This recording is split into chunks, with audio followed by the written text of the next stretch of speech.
Hello everyone, कैसे आप सब लोग। और आप सब लोग को मेरे यूट्यूब चैनल पे स्वागत है। हाँ तो गाइस, मैंने मेरे प्रीवियस वीडियो पे आप लोगों को बोला था कि लेट्स डू Q&A, और मैंने आप लोगों को बोला था आप लोगों के मन में जो भी क्वेश्चन है मेरे पास्ट प्रेजेंट इन फ्यूचर को लेके वो सारे क्वेश्चंस ड्रॉप करना। तो मैंने उनमें से कुछ क्वेश्चंस पिक किया हुआ है। तो बिना देरी करते हुए मैं स्टार्ट करना चाहती हूँ, क्योंकि ना मुझे कुछ कमेंट आए थे, क्योंकि मेरा व्लॉग बहुत लंबा होता है। क्योंकि ना मुझे पता है मेरा व्लॉग लंबा होता है, लेकिन क्या होता है ना, वो मैं हर चीज़ जो मैं जहाँ जाती हूँ मैं कुछ कर रही हूँ, क्योंकि वो हर डिटेल्स में मैं आप लोगों को बताना चाहती हूँ। इस वजह से ना वो मेरा थोड़ा लंबा होता है, लेकिन आगे से मैं ट्राई करूँगी जितना हो सके मैं कम, मतलब जितना हो सके मैं छोटे व्लॉग बनाना चालू करूँ। अरे यार, मेरे हिंदी में थोड़ा सा प्रॉब्लम है, आप लोग प्लीज़ इसको माइंड मत करना। आई होप आप लोग समझ गए होंगे।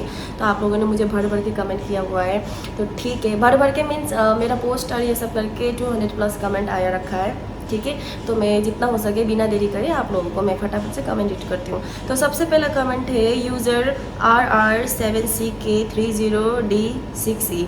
आप लोग ना एक तो मतलब नेम थोड़ा पता नहीं बहुत ज़्यादा ही यूनिक हो जाता है, लेकिन ये मोस्ट आस्किंग क्वेश्चन है, ठीक है। तो इसलिए सबसे पहले मैं इस चीज़ का आंसर देना चाहती हूँ। Are you married?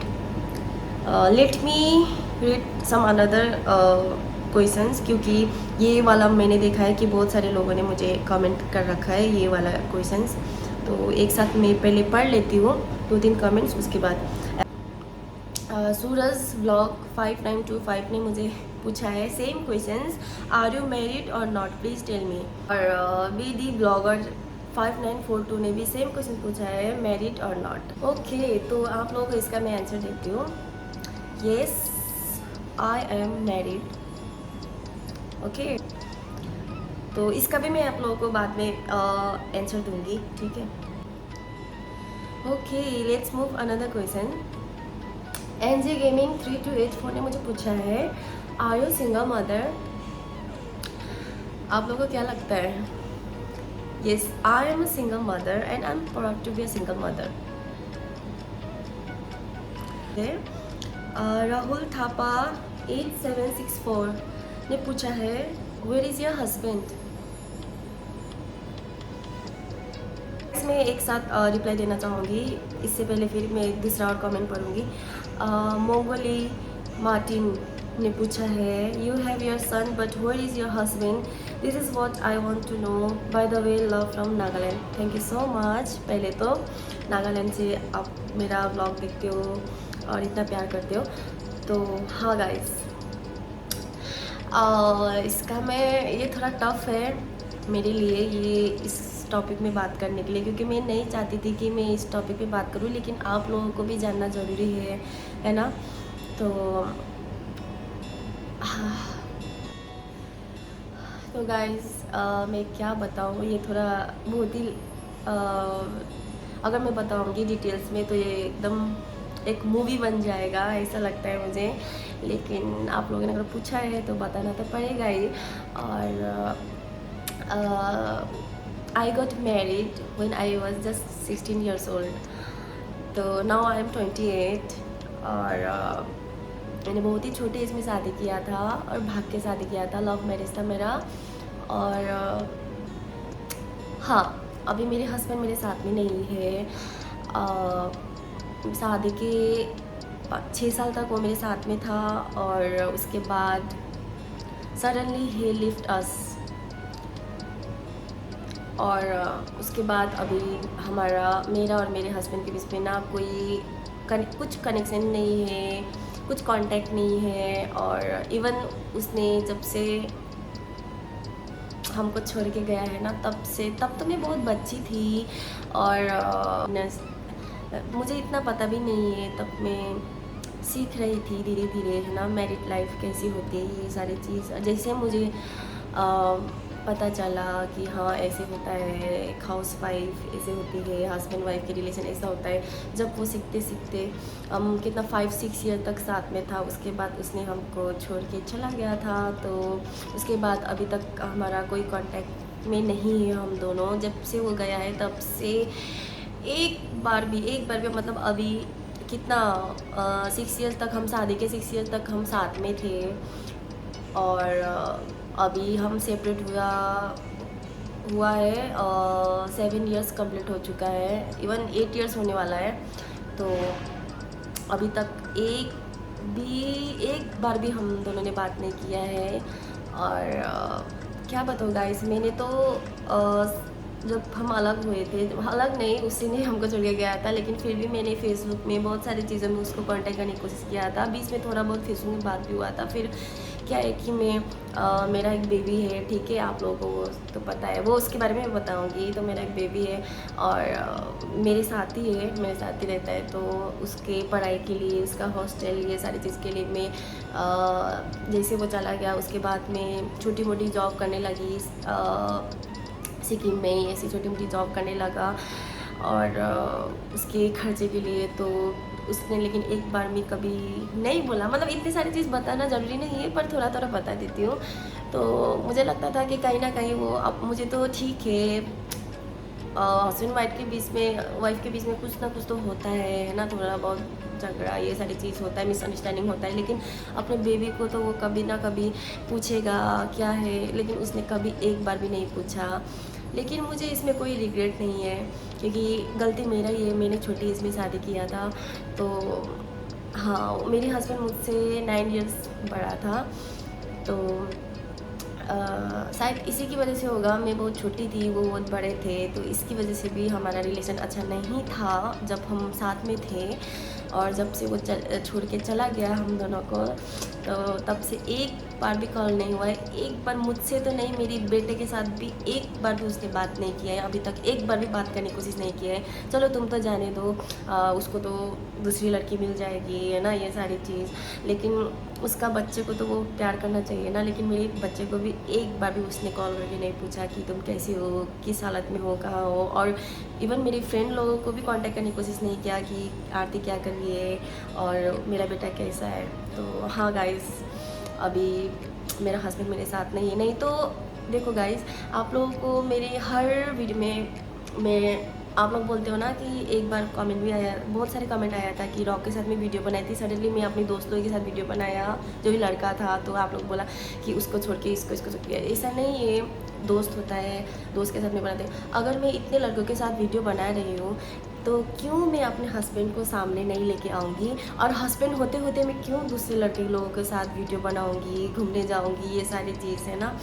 तो वही है, और इससे ज़्यादा मैं अभी कुछ नहीं बोल सकती।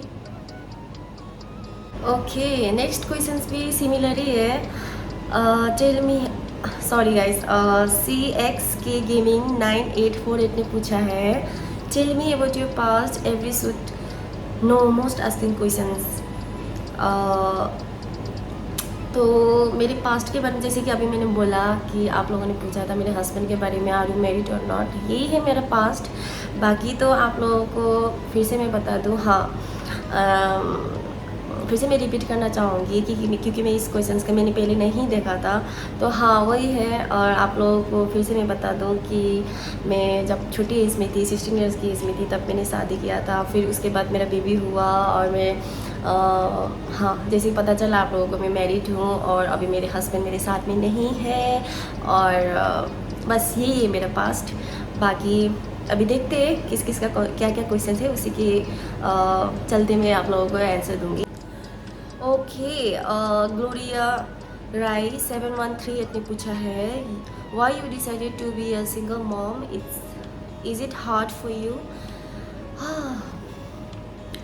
यस इट इज़, क्योंकि यू नो, जब मेरा बेबी हुआ था तब मैं, सॉरी गाइस, मैं जब 15 ईयर्स से 16 ईयर्स रनिंग में था तब मैंने शादी किया था। एंड 16 ईयर कंप्लीट होके 17 ईयर्स रनिंग में मेरा बेबी हुआ था, ठीक है।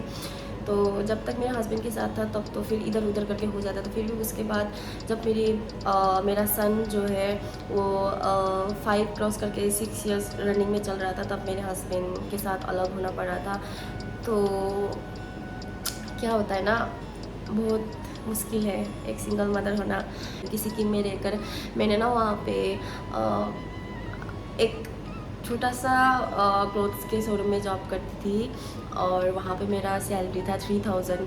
अभी के मतलब 8 इयर्स बैक की बात कर रहा हूँ मैं।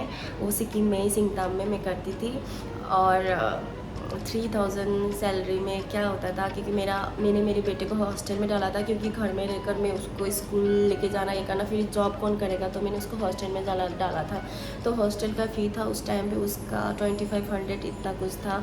तो मैं उस टाइम पे ना मैं इतना ये सब मतलब कुछ नहीं सोचती थी, बस काम पे जाना है आना है, क्योंकि मेरे बेटे को मेरा हॉस्टल फ़ी ये सब देना है, ट्यूशन फ़ी ये सारी चीज़ें देना पड़ता है।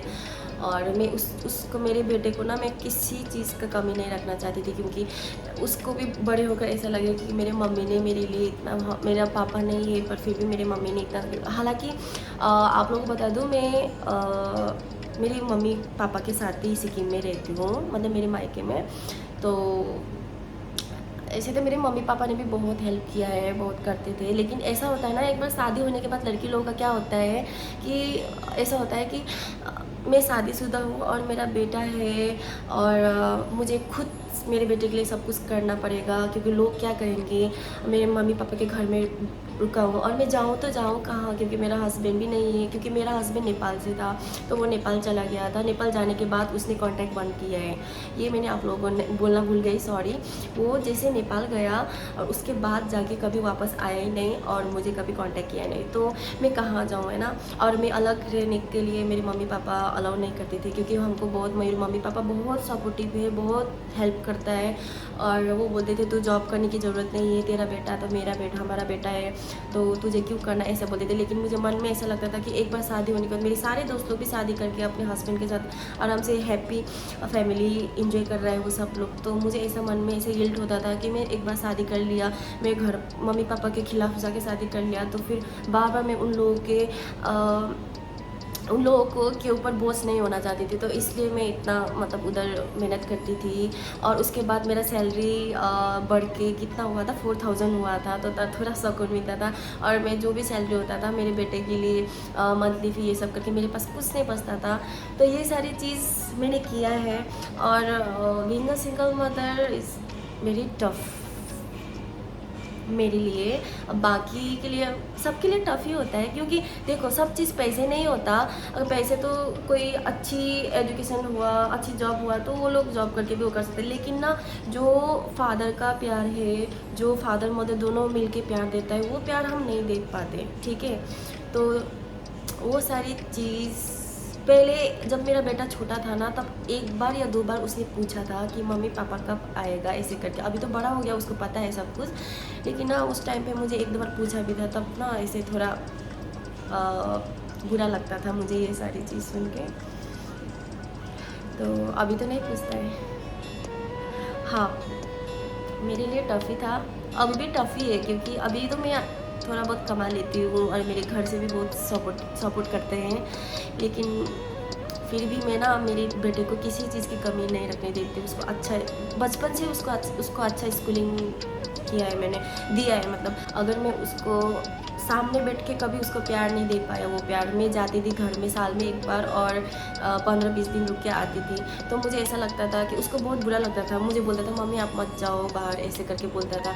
तो क्या है ना, मैं उसको वो प्यार देना चाहती थी, क्योंकि बड़े हो गए। अब बाद में जाके ऐसा ना बोले क्योंकि आप पापा ने भी तो छोड़ के गया, आप भी तो मेरे साथ कहाँ रहे हो, ये सब सोचेगा करके मैंने अभी इस बार मेरा बेटा मेरे साथ में ही, मैंने दिल्ली में भी उसको अच्छा ही स्कूल में डाला हुआ है मैंने।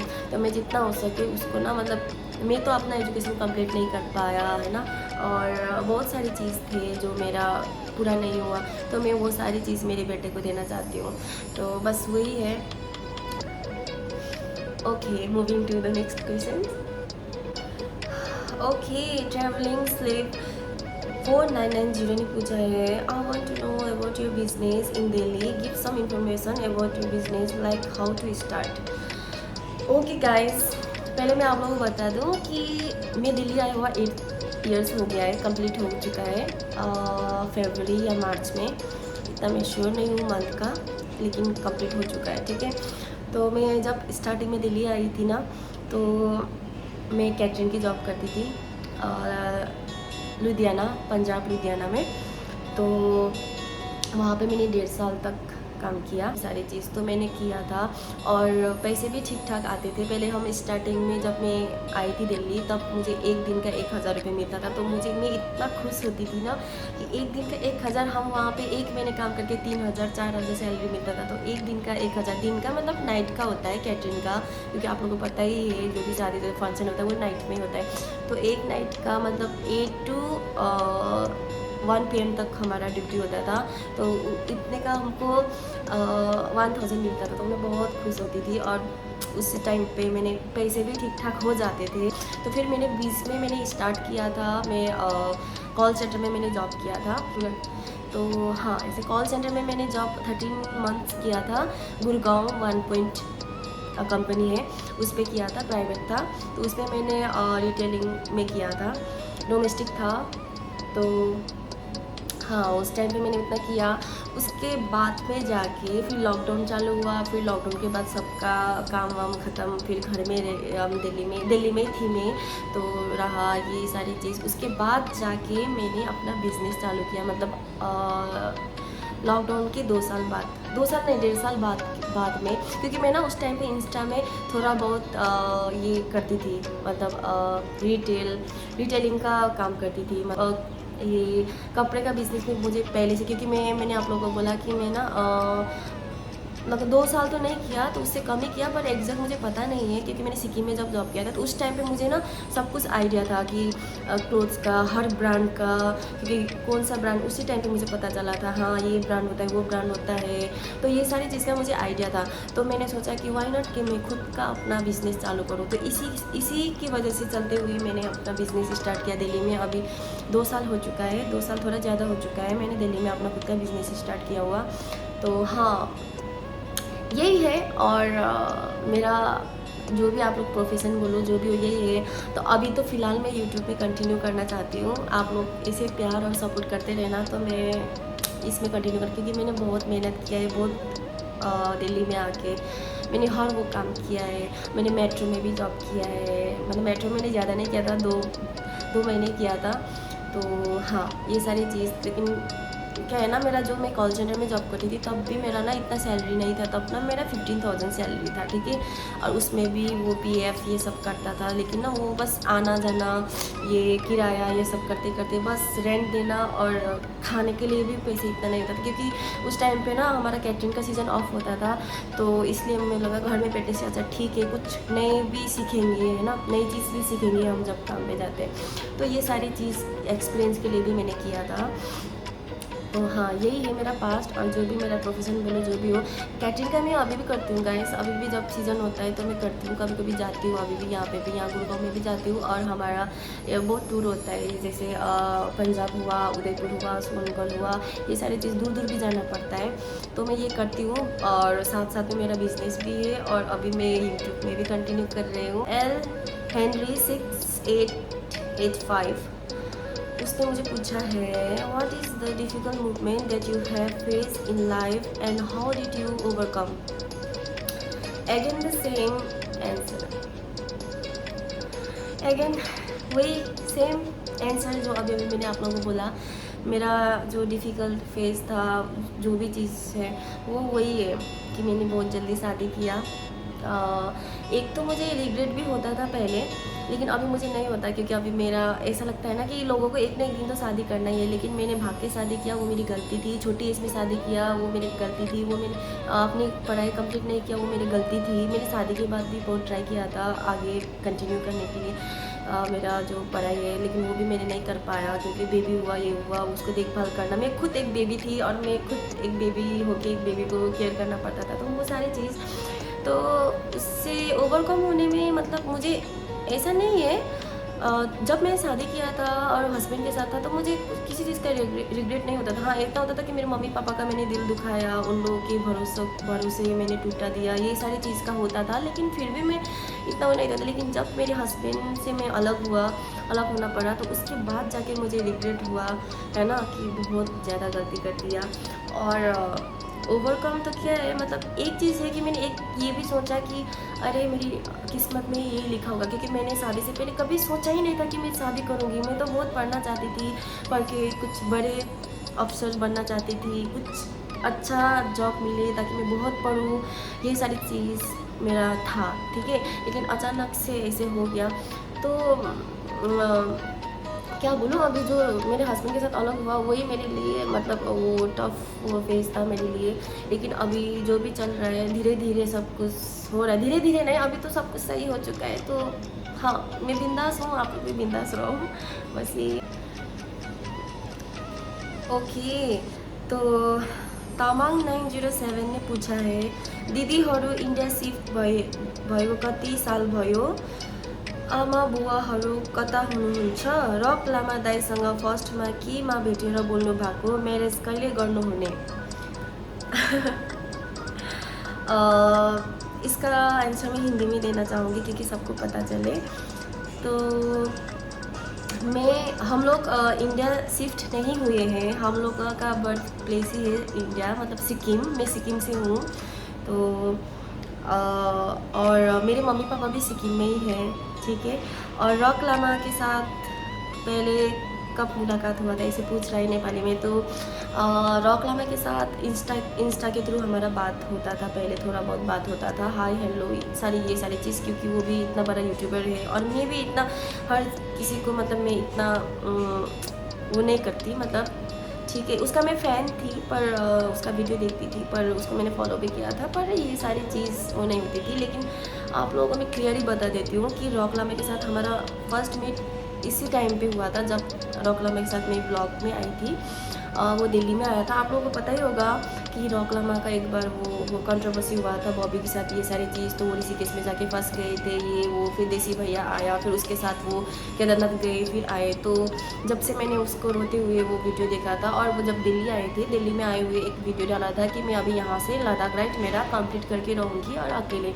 तो लद्दाख में मेरी फ्रेंड है, जैसे कि मेरे एक पिछले वाले वीडियो में अगर आप देखोगे तो वहाँ पे मेरे 2-3 दोस्त लोग आए थे लद्दाख से, तो वो मेरी फ्रेंड थे। तो मैंने उस पहले भी मतलब इसे हाय हेलो होता था, पर उस टाइम पे मैंने खुद रॉक को सामने से मैसेज किया था कि रॉक, अगर तुमको कुछ हेल्प चाहिए, लद्दाख जा रहे हो तो कुछ हेल्प चाहिए तो मेरे दोस्त लोग हैं, वो लोग सब मैं उनको बता दूंगी, सब तुम यहाँ से जाओ, फिर वहाँ जाके जो भी रहना खाना पीना घुमाना सब हो, क्योंकि वहाँ पे मेरी फ्रेंड लोग सब तुम्हारे लिए अरेंज कर दें। क्योंकि मेरा फ्रेंड लोगों का वहाँ खुद का कंपनी है डूकर बाइकर्स बोल के, वो लोग खुद का टूर्स एंड ट्रेवलिंग का भी ये सब भी करते हैं, सारी चीज़ करते हैं। तो मैंने बोला था कि वो लोगों का अभी भी चल रहा है, तो तुम भी उसमें तो उन लोगों का वो सब चल रहा है, तो तुम भी वहाँ पे जा सकते हो और उन लोगों के ग्रुप में ऐड होके, और तुम वहाँ पे मेरे दोस्त लोग सब वो करेगा। तो ऐसे बोल के हमारा बातचीत हुआ, उसने बोला हाँ ठीक है मैं सोच के बताती हूँ, ऐसे ऐसे करके।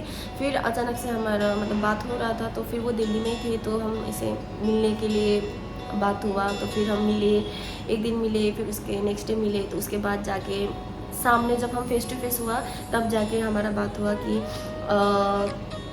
ये तब जाके मैंने बोला कि हाँ मेरे एक फ्रेंड है ऐसे ऐसे करके। तो गाइस आप लोगों को बता दूँ कि मैं पहले भी लद्दाख लास्ट ईयर भी कर चुकी हूँ लद्दाख राइड। तो इस बार भी मैं ना जाने वाली थी जून में मैं गई थी ना, मैं रॉक निकले थे ना, तो जून में ही मेरा दोस्त ने मुझे बोला था कि कब आ रहे हो, कि टिकट कब का करना है, कब आ रहे हो, क्योंकि मैं लद्दाख ऑलरेडी जाने वाली थी, क्योंकि जुलाई में मेरा बर्थडे था, ठीक है। हाँ जुलाई में मैं जाने वाली थी, सॉरी जून नहीं जुलाई में मैं जाने वाली थी, क्योंकि जुलाई 27 को मेरा बर्थडे था। तो मैं सोचा था कि मैं बर्थडे उधर ही जाके मनाऊंगी, या तो बर्थडे ख़त्म होने के बाद, जैसे 27 को मेरा बर्थडे ख़त्म होगा, मैं 28 को मैं निकलूँगी यहाँ से लद्दाख, ये मेरा प्लान है। तो ये बात मैंने रॉक को शेयर किया क्योंकि मैं भी जाने वाली हूँ ऐसे ऐसे करके। तो बाद में जाके हमारा प्लान होगा वाई नॉट कि हम दोनों साथ में जाए, क्योंकि मैं अकेला हूँ। रॉक ने मुझे बोला मैं अकेला हूँ कि हम दोनों साथ में चले। तो पहले मैंने बोला हाँ ठीक है देखते हैं। तो फिर हम घर आए, बाद में 2 दिन के बाद फिर रॉक का कॉल आया कि अरे चलना है कि नहीं चलना है, ऐसे ऐसे करके। तो फिर मैंने बोला, मैं सोचा कि अरे यहाँ से इतना लंबा लद्दाख तक मैं कैसे बाइक के पीछे बैठ पाऊँगी, और इतना बड़ा बैग होगा, थोड़ा बहुत तो होता ही है, उसका सामान मेरा सामान, और बहुत टफ होने वाला है मुझे पता था। तो वही है, मैंने उसको हाँ उसने बोला कि चलो पहले अपनी फैमिली से परमिशन लेते हैं। तो उसने अपनी मम्मी पापा, इवन उसने अपने देसी भैया को भी पूछा था, सबको पूछा था। और मैंने भी अपने मम्मी पापा को बोला मम्मी पापा ऐसे ऐसे है, मैं जा रही हूँ, तो मैं ब्लॉग भी करते करते जाऊँगी, और एक ऐसे दोस्त है, और हम दोनों साथ में जाएंगे बाइक में। तो मेरे मम्मी पापा ने भी परमिशन दे दिया, हाँ ठीक है, देख के सोच समझ के जाना ऐसे करके। तो रॉक को भी उसके घर मम्मी पापा ने, हम दोनों ऐसे नहीं है कि हम दोनों ऐसे निकले, हम दोनों ने अपने अपने घर में परमिशन मांग के हम निकले थे। तो ऐसे करके उसके साथ मुलाकात हुआ था, ऐसे करके हम लद्दाख राइड पे निकले थे। तो मतलब लद्दाख राइड जाने से पहले हमारा दोस्ती अच्छा हो चुका था, लेकिन और उसके बाद निकलने के बाद और दोस्ती गहरा होता गया। तो वो सारी चीज़ था। हाँ, आई होप आप लोगों को समझ। Again the similar questions, did you get divorce, just a questions, please negative चाहिँ छैन। Okay, I don't mind. Okay, या डिवोर्स हो चुका है।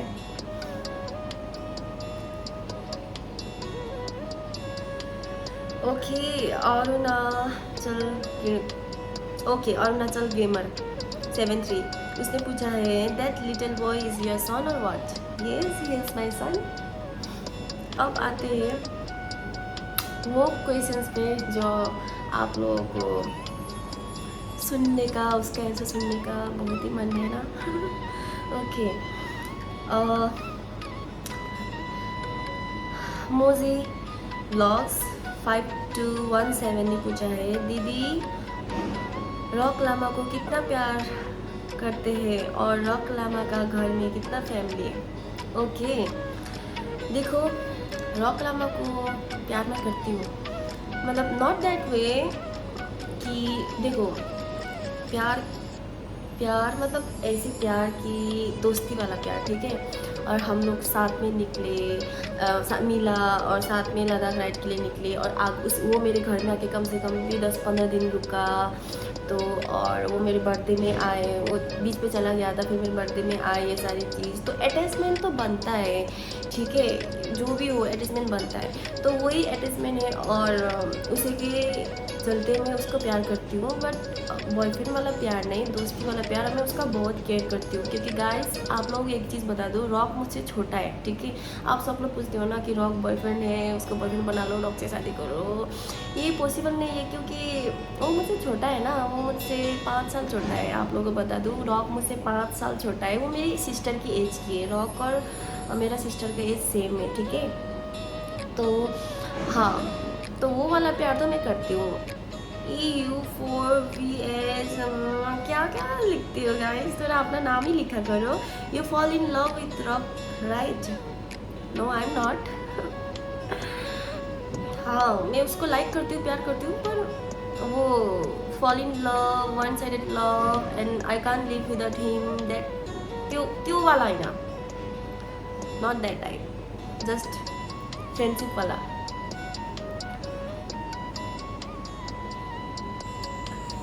Okay, are you okay? क्या करने मतलब, are you okay?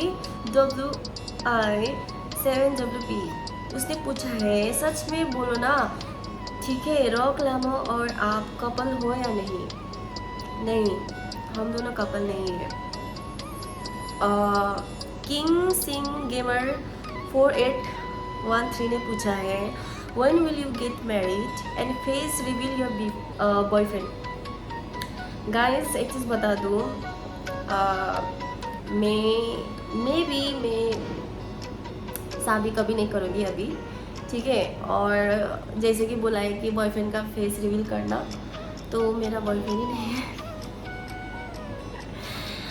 I am a single mother and I M enjoying motherhood. तो अभी मैंने कुछ सोचा नहीं है, अगर इन फ्यूचर, क्योंकि जैसे कि मैंने नहीं सोचा था कि मैं कभी शादी करूँगी, लेकिन हो गया है ना। तो अभी मैंने नहीं सोचा है मैं शादी करूँगी, और बॉयफ्रेंड बनाने के लिए ऐसा कुछ मिला ही नहीं है यार अभी तक कुछ जो मैंने सोचा। क्योंकि ना मैं एज भी मेरा 28 है, ठीक है। तो ना अभी 28, एक तो मैं मैच्योर हो चुकी हूँ, और उसके बाद में एक मदर होने के बाद ना मेरे मैच्योरिटी ना मतलब बहुत ही हाई लेवल का हो चुका है। तो मुझे अभी तक जो मैं सोचती हूँ, जो क्योंकि मैं बहुत चीज़ों का मुझे एक्सपीरियंस है, ठीक है। आप बोलो कि आप सिंगल लाइफ से लेके मैरिड लाइफ, मदर लाइफ, अभी सिंगल मदर लाइफ, ये सारी चीज़ का मुझे एक्सपीरियंस है। तो ना मुझे ना ऐसे ही कुछ कोई मिला ही नहीं जो मुझे समझ सके, कोई मुझे ठीक से समझ। आप लोगों को लगता है कि मैं घूमती हूँ, फिरती हूँ, ये सब करती हूँ, ये सारी चीज़ करती हूँ मैं ऑफकोर्स, क्योंकि जो मेरा टाइम था ना पहले ये सारी चीज़ करने का, घूमने का, फिरने का, इंजॉय करने का, दोस्तों के साथ मिलने, ये सारी चीज़ों के टाइम पे मैंने शादी कर लिया था। तो फिर बेबी हुआ, बेबी को संभालना वो करना, तो अभी बेबी भी बड़ा हो चुका है। तो अभी भी तो मेरा इतना मैं बुढ़ी तो नहीं हो गई हूँ कि अभी भी मैं कर सकती हूँ इंजॉय। तो मैं वो सारी जो मैं पहले शादी के टाइम पे, मतलब मैं जब हस्बैंड के साथ था, वो सारी चीज़ मैं नहीं कर पाती थी। तो अभी मैं सिंगल हूँ, इंडिपेंडेंट हूँ, ठीक है, खुद सब कुछ कर रही हूँ, खुद कमा रही हूँ, सब कुछ ये देख रही हूँ। तो अभी मैं करती हूँ, करना चाहती हूँ, और आप लोगों को भी करना चाहिए। ऐसा नहीं कि पास्ट को लेके आप ये करो वो करो। और ऐसे में तो एक माँ हूँ, एक मैं मैरिड वुमन हूँ, तो हमको ये सारी चीज़ करके लोग क्या बोलेंगे, ऐसा आप कभी मत सोचो, ठीक है। जो भी लाइफ में जो भी सिचुएशन है, मतलब प्रॉब्लम है, वो सारी चीज़ तो हम किसके लाइफ में नहीं होते, एवरीवन हैज़ प्रॉब्लम ना। तो लेकिन प्रॉब्लम है बोल के हम ऐसे उदास होके ये सब करके नहीं जी सकते ना। एक बार मतलब लाइफ एक ही बार के लिए होता है, एक दिन सबको मर के जाना है। तो अब जब तक जी रहे हो तब तक तो खुशी खुशी जियो, मैं यही चाहती हूँ। आप पास्ट का मत सोचो, फ्यूचर का भी सोचो, पर फ्यूचर का सोचते सोचते आप ये ना हो कि आप डिप्रेशन में चले जाओ। कभी कभी मैं ना लाइफ में मैं 2 बार डिप्रेशन में जा चुकी हूँ, ठीक है। तो वो सारी चीज़, फ्यूचर का भी हम ज़्यादा सोचते हैं ना, तो भी हम डिप्रेशन चले। फ्यूचर का भी सोचना चाहिए, लेकिन इतना मत सोचो। जो आज चल रहा है उस चीज़ का सोचो। और मैं यही सोचती हूँ, और कल क्या करना है वो भी सोचती हूँ, पर उस सोच को लेके मैं आज का दिन ख़राब नहीं करना चाहती। मैं ये सब करती हूँ। तो सबका अपना अपना पॉइंट ऑफ व्यू होता है, तो लेकिन मैं ये चीज़ में मैं बिलीव करती हूँ। हाँ, ऑलोन गेमिंग ने पूछा है, रॉक लावा भाई ब्लॉग क्यों नहीं आ रहा है। तो ये क्वेश्चन 3-4 लोगों ने पूछा है, तो मैं एक साथ बता देती हूँ कि उसका ब्लॉग आएगा। क्योंकि ना मैंने, जैसे कि आप लोगों को मैं हर वीडियो में बोलती हूँ कि रॉक और मेरा क्या क्या सिचुएशन हो गया था। हम जब Chandigarh to Delhi to Chandigarh, Chandigarh to Delhi के बीच में जो भी प्रॉब्लम हुआ था, वो अभी तक भी रॉक ने शेयर नहीं किया और मैंने भी नहीं किया। क्योंकि मैं ऐसे आगे शेयर नहीं कर सकती, क्योंकि मुझे लगता है कि वो चीज़ रॉक ही आप लोगों को बोलेगा।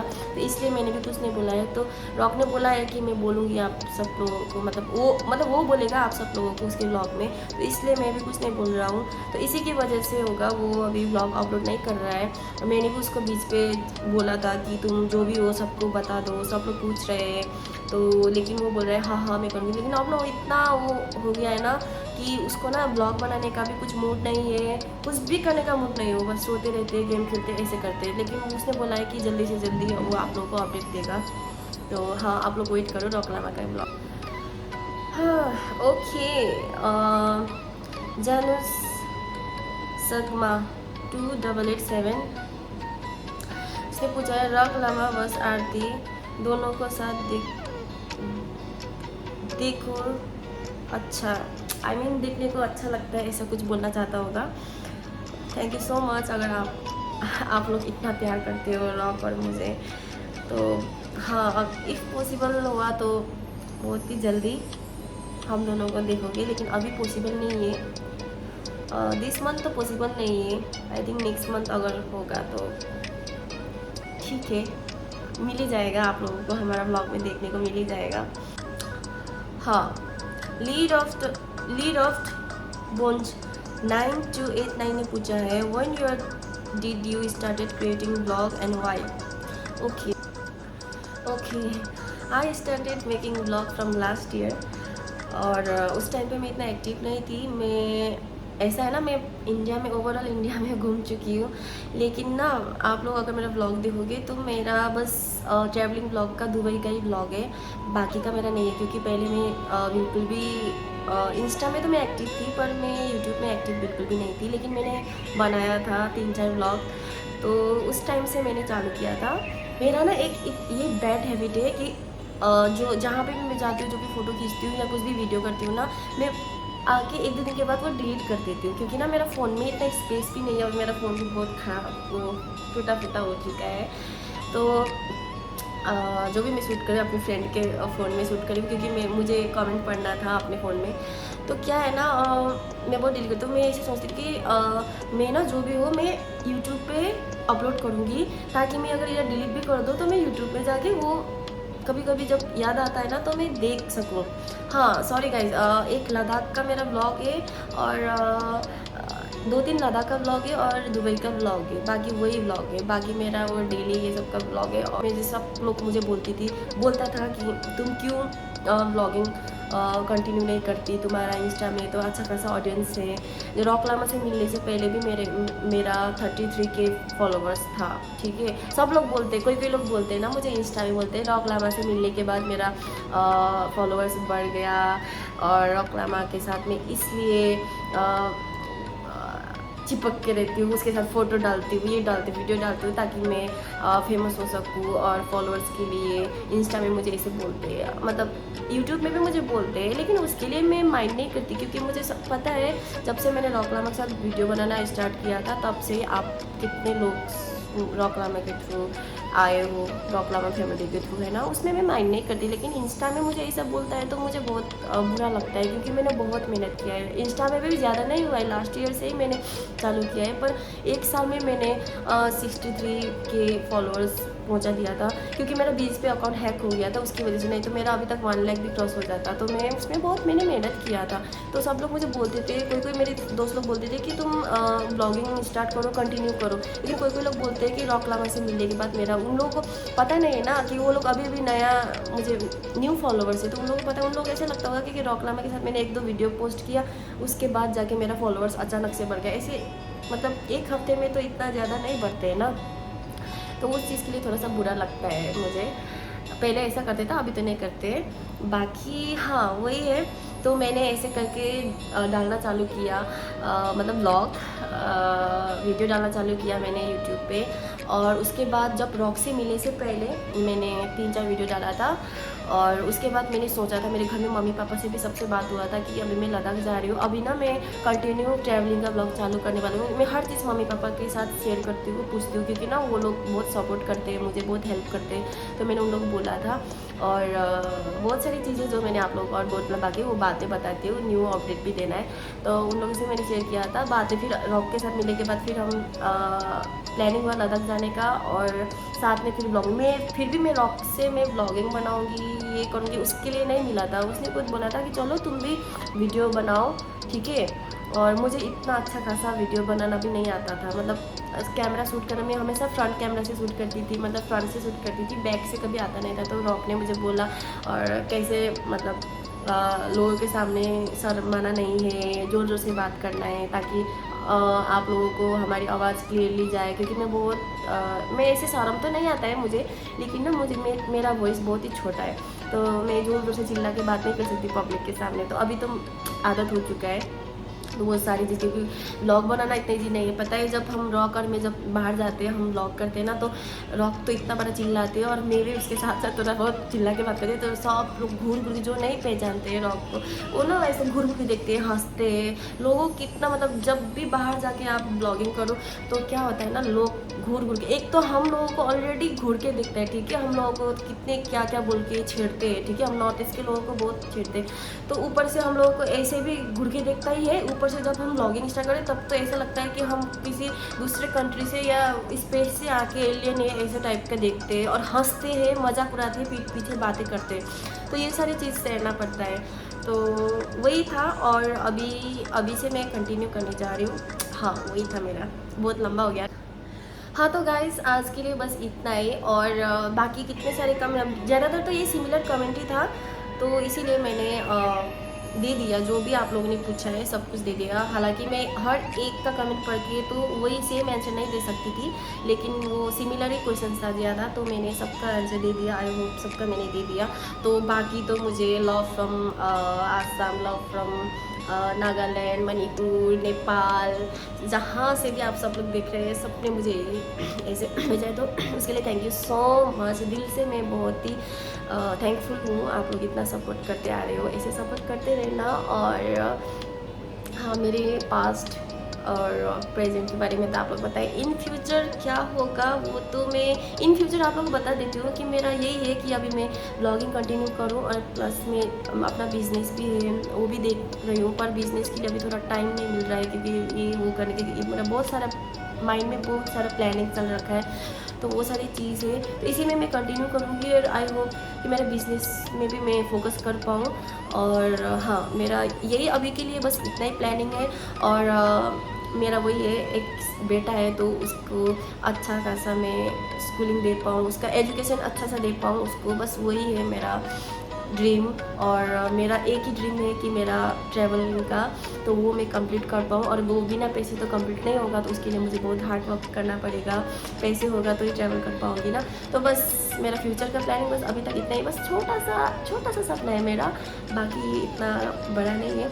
तो हाँ गाइस, जो भी मुझे अभी तक प्यार कर रहा है उसके लिए थैंक यू सो मच। और एक बार बता दो गाइस, आप मैं ना कभी वीडियो के एंड पे कभी नहीं बोलती कि लाइक करो, सब्सक्राइब करो, लेकिन ना अभी मैं बोला जाता क्योंकि मैंने एनालाइज पे देखा था कि मतलब वहाँ पे ना 35% लोग ने मुझे सब्सक्राइब किया हुआ है, बाकी 65 तो ना मतलब अनसब्सक्राइब लोग हैं। तो प्लीज़ आप लोग सब्सक्राइब कर दो अगर अच्छा लगा तो। मैं ऐसा नहीं बोलती कि आप लोग ऐसे सब्सक्राइब करो, शेयर करो, कमेंट करो, लाइक करो, लेकिन अगर आप लोगों को अच्छा लगता है, अगर आप लोग मेरी ब्लॉग देख रहे हो, अगर अच्छा थोड़ा सा भी अच्छा लगा तो सब्सक्राइब कर देना। हाँ गाइस, मिलते हैं मेरे अगले ब्लॉग में, तब तक के लिए bye, take care and love you all.